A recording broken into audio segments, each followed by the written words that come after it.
It's not about looking good, the key is to stay braced to support the shot.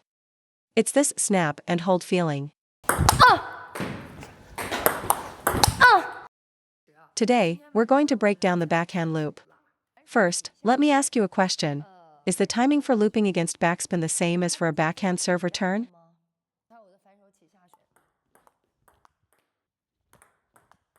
They're not. Your serve return needs to be timed quicker.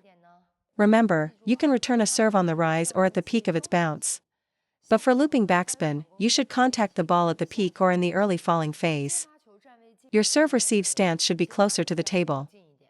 Today, we're going to address 3 common backhand problems: failing to land the shot, lack of spin, and lack of power.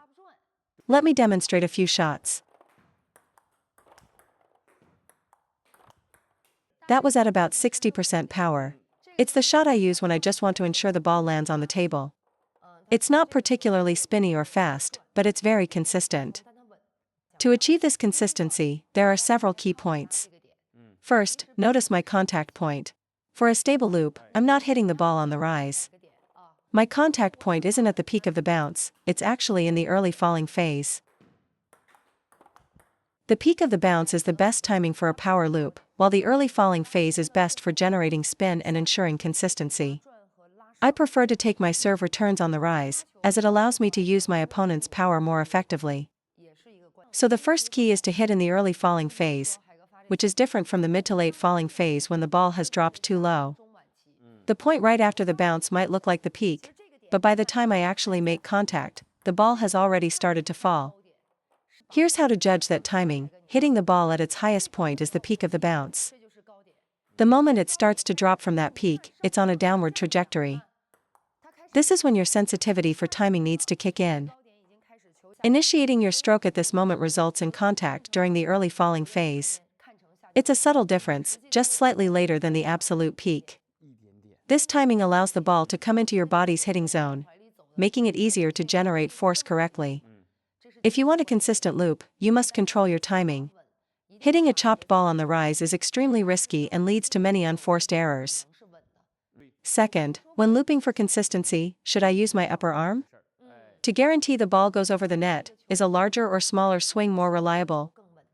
The answer is a smaller swing, using the forearm as the primary driver and the upper arm for support.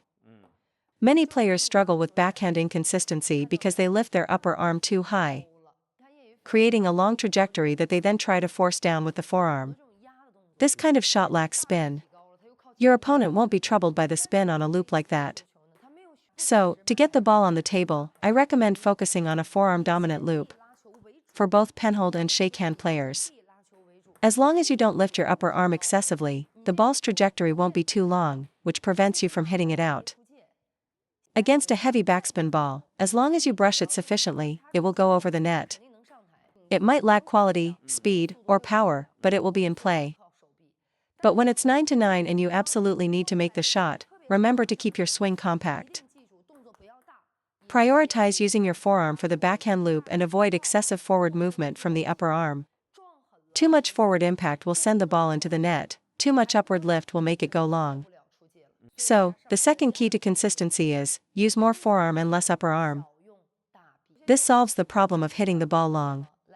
Even if your racket face is open, you won't hit it long as your upper arm is controlled. The length of your shot's arc is determined by the coordination of your forearm and upper arm. Limit the upper arm's movement and accelerate with the forearm to control the trajectory. Besides, most amateur players struggle to generate power on their backhand anyway. First, fix your timing to avoid errors from misreading spin. Second, fix the issue of hitting long. Third, let's fix the issue of hitting the net. Let's talk about the mechanics. When looping a backhand against backspin, the point of contact where the racket meets the ball must not be higher than your stomach as you swing forward. If you hit the ball this way, you'll likely hit the net because you're contacting the ball with the bottom half of your racket. My contact point for a spinny loop is around my lower abdomen. For a power loop, it might be higher, near my navel or stomach. Amateurs often use the bottom half of the racket as the initial contact point.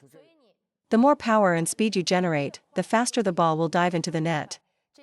The forces work against each other, causing the ball to drop quickly. You must understand that contact should be made with the upper half of the racket. For a brushing motion, is it better to contact the ball with the tip of the racket or the center? Correct, contact it near the tip. This is because the tip of the racket has the highest linear velocity. For direct impact or a block, the center is best. Even if your racket angle is slightly off, hitting in the center provides more stability and a solid contact, increasing your success rate. Since we need to contact the ball with the upper half and tip of the racket, you must drop the racket head. The lower it drops, the easier it is to brush the ball. Conversely, for a backspin push, you want to raise the racket tip. Otherwise, it's just a basic push without much quality. By raising the racket tip slightly, you can engage the ball to create more backspin. Looping requires dropping the racket tip. Pushing requires raising it. They are opposite motions. It's like I taught with the hook serve: if you don't raise the racket tip, how can you chop down on the ball? If the racket stays horizontal, you can only push. Side spin serves are the same principle. If your racket head isn't dropped, how can you brush the ball for spin? At best, you can graze it, but you can't truly brush it. So, the main reason people can't brush the ball effectively on their backhand is this. If the racket tip is up, you'll hit the net. If it's pointed sideways, you might hit the net. Only by dropping the racket head can you lift backspin. It's the same principle as the backhand banana flick. They do it that way to counteract the backspin. So, for both grip styles, the key is to ensure your racket head drops down, pointing towards your left foot. With the racket head dropped, I can make contact with the upper portion of the racket and its tip. The alternative is using the bottom half of the racket, near your fingers, which can even lead to hitting your own hand. Before you even contact the ball, your racket head should consistently point towards your left foot. Watch this common mistake: the racket head is dropped during the backswing, but by the time of contact, it has already popped up. You can get the ball over, but it will have no spin. In contrast, I start with the racket head down and keep it down through contact. The ball comes off with heavy spin. This is the secret to a spinny loop. I always keep my racket head dropped. For long balls, I brush it this way. If the ball is short, I bring the racket forward and use that same rotating motion of the racket head to brush the ball up. Contact the ball with the racket tip and use a focused rotation to generate the initial spin. Power comes from the acceleration of your arm in the follow-through. As long as I use this racket head action, I can consistently loop even the heaviest backspin. The shot might just lack power. The deep backhand corner is a difficult spot for amateurs, which is why opponents target it. Many players can only push from there. The second key to looping this ball is ensuring my racket is below the ball. If I perform the loop from directly behind the ball, the shot will hit the net even if I lift my upper arm. This is because you're contacting the ball with the bottom half of the racket. The ball leaves your racket in a fraction of a second. Before your swing is complete, the ball is already in the net. Your arm lift is just for show, the force isn't transferred to the ball. What does it mean to join forces with the ball? It means I can sync my stroke with any incoming ball. If a backspin ball is dropping, I swing upwards to meet it. If the ball comes horizontally, I swing horizontally. You match your swing path to the ball's trajectory to create proper force. By staying below the ball, the shot becomes much easier, as I meet it during my upward swing. My backhand loop is the same. If I'm lower than the ball, it's easy to lift. At the point of contact, my hand is below the ball, so my swing must be forward and upward to meet it. You have to anticipate, drop your racket, and get below the ball. This makes the loop far easier to execute. Amateurs tend to rush the timing. When the ball comes, they panic and pull their arm straight back, contacting the ball from directly behind it. Another mistake is dropping the racket but then rushing the swing, afraid the ball will drop too low. At contact, the racket is essentially back behind the ball. The timing is just too rushed. Watch closely. I always make contact with the ball during the forward and upward phase of my swing, rather than hitting through it from back to front. The reason my deep backhand loop is effective is because I get below the ball and I don't use my upper arm. I don't go for power, I prioritize getting the ball on the table. I focus on consistency. I only hit the ball long when I'm trying to force it with power, using both my forearm and upper arm to swing hard. You must lower your center of gravity. If you don't, you can't drop your hand. And if your hand is too high, a 30 spin ball feels like a 60 spin ball in terms of difficulty. Now let's address the power loop. Why do amateurs lack power on their backhand? It's because they have no late-stage acceleration. For example, on a topspin ball, many players stop accelerating the moment they touch the ball. This is a common problem. To generate quality, you must accelerate through the ball. Your maximum force should be applied at and after the point of contact. This is late-stage acceleration.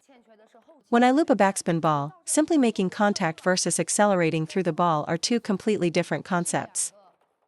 I rarely use a full power loop on my backhand in a match, because after a powerful shot, I might not recover in time for my opponent's block. I prefer to use a spinny loop to force a weak return, then attack the next ball by changing direction, often with an accelerating shot to the middle or down the line. This is a key part of my game. In a real match, you can't just swing freely like this. A full power shot requires a perfect ball from your opponent, good position, good rhythm, and perfect height. If your opponent has any skill, or gives you a fast or spinny return, any attempt to add extra power will likely result in an error. This is a conceptual point. Don't always try to hit a winner with your forehand or backhand, it will only increase your error rate. My backhand power is controlled, not a wild swing. Watch where my power comes from.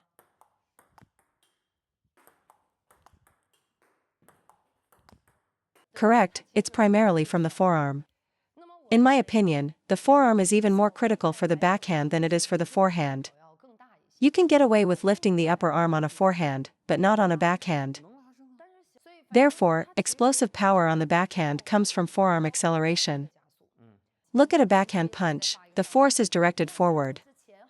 The feeling of a loop is a combination of forward, upward, and sideways motion. You need a sense of external rotation in your forearm to generate real power. A purely forward motion on the backhand won't generate power. The ball will feel like it's slipping off the racket. The force isn't just up-down or front-back. It's the diagonal path between them, forward and upward. Forward and up is the first step. Then, your forearm rapidly accelerates sideways. However, you must engage the ball before this sideways acceleration.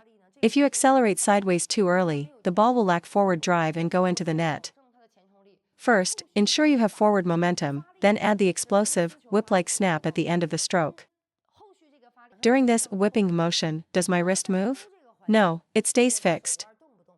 When you make impact, you use your power to overcome the opponent's spin. At the moment of impact when you're generating force, your wrist must be locked.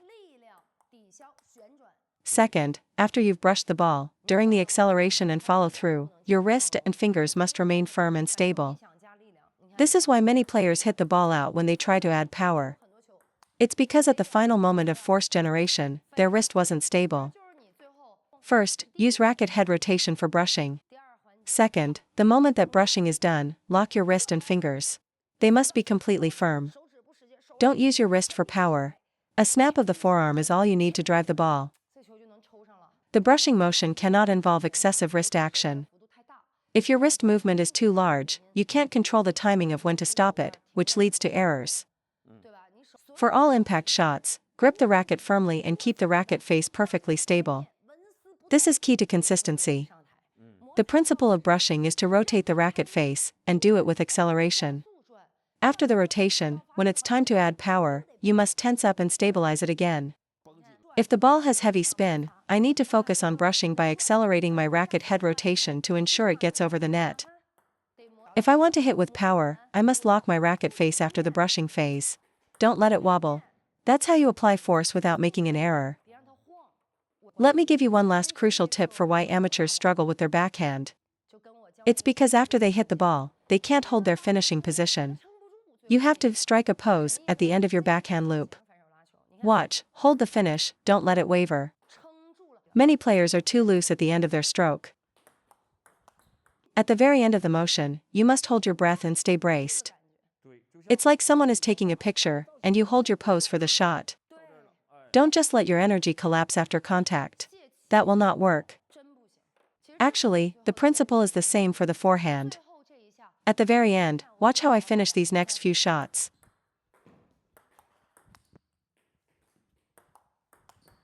My entire body is braced at the end of the swing. Let me shout so you can hear the exertion. What amateurs do is they can't hold the position. Before the stroke is even finished, their arm goes soft. It drifts sideways, or they exhale and lose all tension. It's not about looking good, the key is to stay braced to support the shot. This final action is incredibly important. It's this snap and hold feeling. Many players are in a hurry to recover, so before they've even fully gripped the ball with their racket, their form and their energy have already dissipated.